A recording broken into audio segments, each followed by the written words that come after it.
अंत निकट है और परमेश्वर मनुष्यों को बनाकर पछताया। और परमेश्वर ने जल प्रलय के द्वारा सभी मनुष्यों और प्राणियों को नष्ट किया।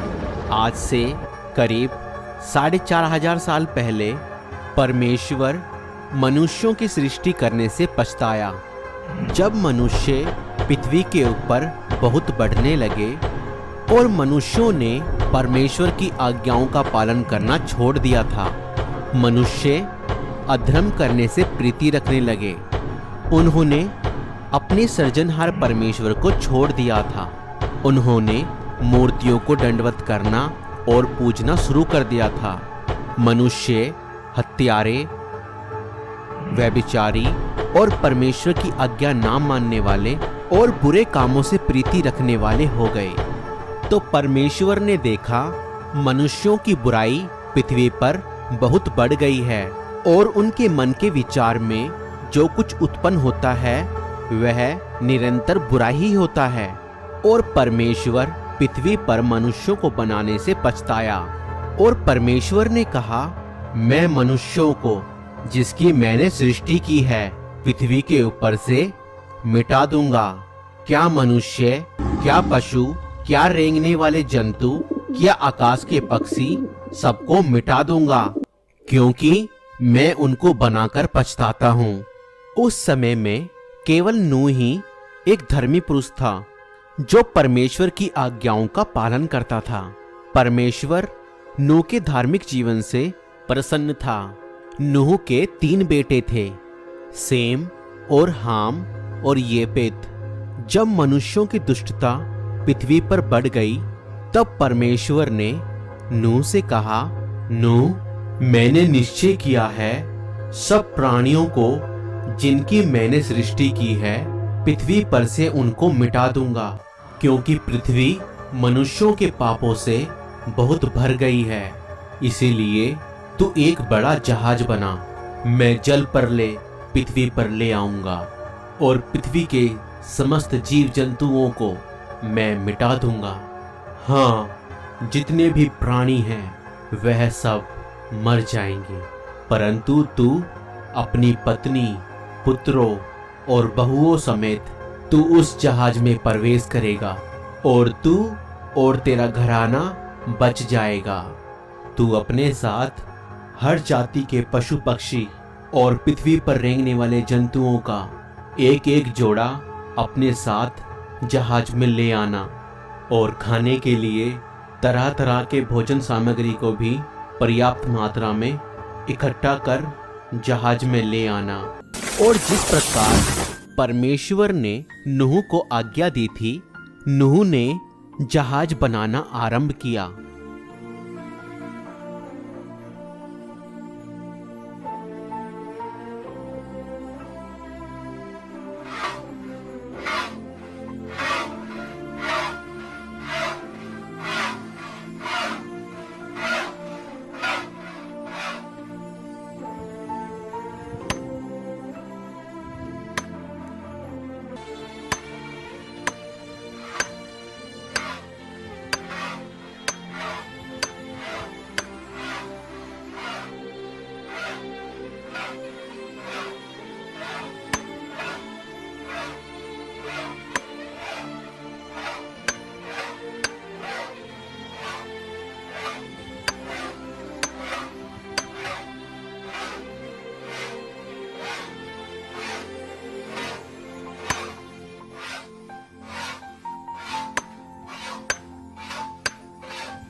नूह ने लोगों को बार बार चेतावनी देते हुए कहा, परमेश्वर जल्द ही इस पृथ्वी को जल प्रलय से नष्ट करने जा रहा है, इसलिए अपने पापों से पश्चाताप करो और परमेश्वर के पास लौट आओ, और यदि तुम ऐसा नहीं करोगे तो तुम जल्द ही नष्ट हो जाओगे।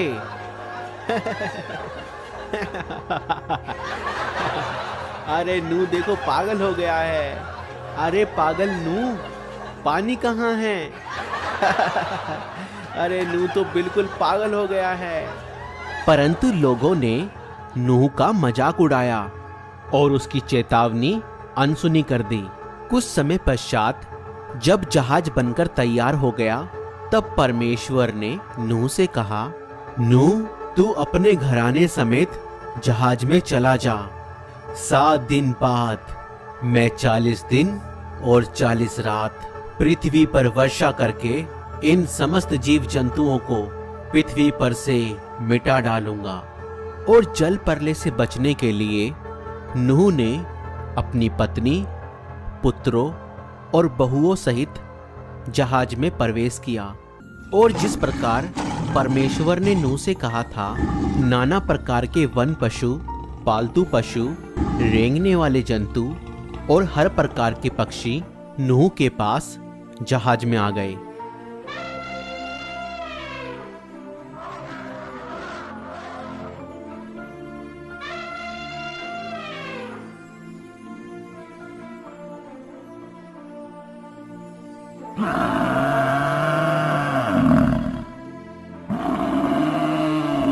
और जब सब प्राणी जहाज के अंदर प्रवेश कर चुके, तब परमेश्वर ने जहाज का द्वार बंद कर दिया और 7 दिनों के बाद वर्षा शुरू हो गई और समुद्र के सब सोते फूट निकले और आकाश के झरोखे खुल गए।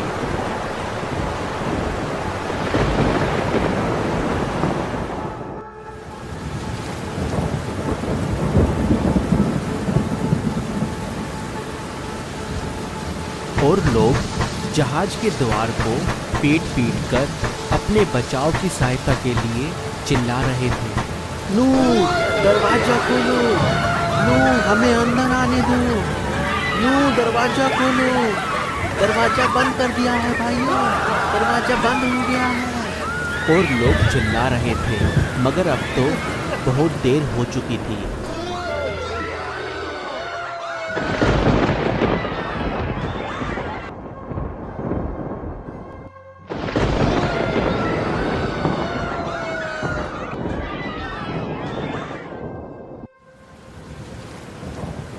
और वर्षा 40 दिन और 40 रात निरंतर पृथ्वी पर होती रही और आंधी तूफान के साथ जल उमड़ने लगा और जल बढ़ता ही चला गया और पानी की भयंकर लहरों ने जहाज को ऊपर उठा दिया। पृथ्वी जल में बिल्कुल डूब गई, परंतु जहाज जल की सतह पर तैरता रहा। जल बढ़कर और भी प्रबल होता गया और पृथ्वी पर जितने भी ऊंचे पहाड़ थे सब डूब गए और दुनिया की ऊंची से ऊंची चोटी भी कई हाथ गहरे जल में डूब गई थी। और इस प्रकार मनुष्यों के साथ साथ पृथ्वी के सभी पशु पक्षी भी नष्ट हो गए। परमेश्वर ने उनका सर्वनाश कर दिया। केवल नूह और जो उसके साथ जहाज में थे वे ही बचे। जल पृथ्वी पर 150 दिन तक उमड़ता रहा, लेकिन परमेश्वर नूह और उसके साथ जो पशु पक्षी थे उनको भूला नहीं।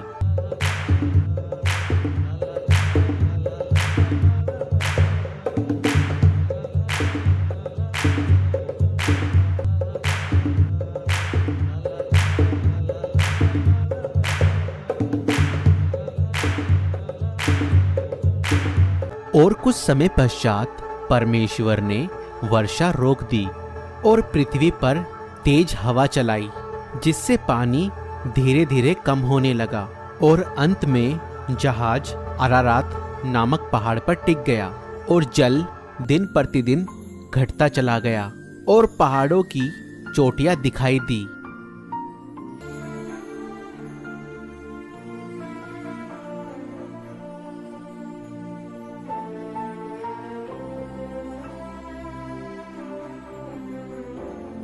फिर नूह ने जहाज की खिड़की खोली और वहां से एक कौवे को उड़ाया कि देखे जल पृथ्वी पर से घटा या नहीं, और कौवे को कहीं सूखी भूमि ना दिखाई दी, इसलिए वो इधर उधर भटकता रहा।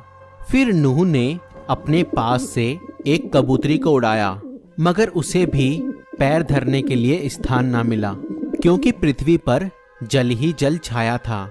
इसलिए वो नूह के पास लौट आई।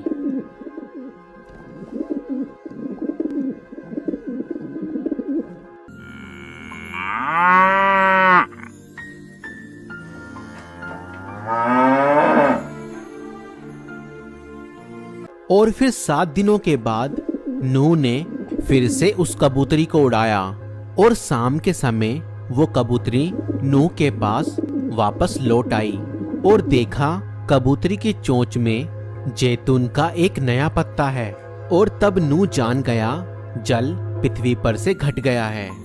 और कुछ दिन पश्चात परमेश्वर ने नूह से कहा, तुम सब बाहर निकल आओ, तुम्हारे पास जहाज में जितने भी पशु पक्षी हैं उन्हें भी बाहर निकाल लाओ।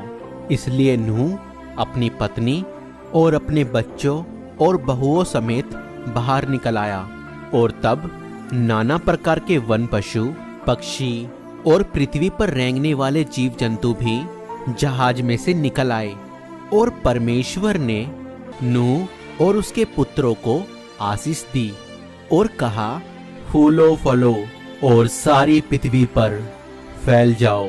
पृथ्वी के सारे वन पशु, आकाश के पक्षी, भूमि पर रेंगने वाले जंतु और समुद्र की सारी मछलियां तुम्हारे अधिकार में हैं। तुम्हारा भय और डर उनमें रहेगा। मैं तेरे और तेरे बाद आने वाली संतानों के साथ वाचा बांधता हूँ। मैं फिर कभी जल प्रलय से प्राणी का नाश ना करूंगा। इस वाचा की यादगारी के लिए आकाश में सतरंगा मेघ धनुष लगाऊंगा। वो मेरे और पृथ्वी के बीच वाचा रूपी चिन्ह ठहरेगा। जब मैं पृथ्वी के ऊपर बादल लाऊंगा और सतरंगा धनुष चमकेगा, उस समय मैं अपनी इस वाचा का सिमरन करूंगा। नूह के 3 पुत्र सेम, हाम और येपेत थे, और इन्हीं तीनों से संसार की सभी प्रकार की जातियां उत्पन्न हुई हैं। दोस्तों, इस वीडियो को बनाने में कई हफ्तों की मेहनत लगी है, तो प्लीज इस वीडियो को ज्यादा से ज्यादा सपोर्ट करें ताकि हम इसी प्रकार से और वीडियो बना सकें। और आपको यह वीडियो कैसी लगी और आप किस जगह से इस वीडियो को देख रहे हैं, हमें कमेंट करके जरूर बताएं। अगर आप हमारी सेवकाई को सपोर्ट करना चाहते हैं तो आप हमें फोन पे, गूगल पे, पेटीएम और यूपीआई भी कर सकते हैं। डिटेल्स डिस्क्रिप्शन में है।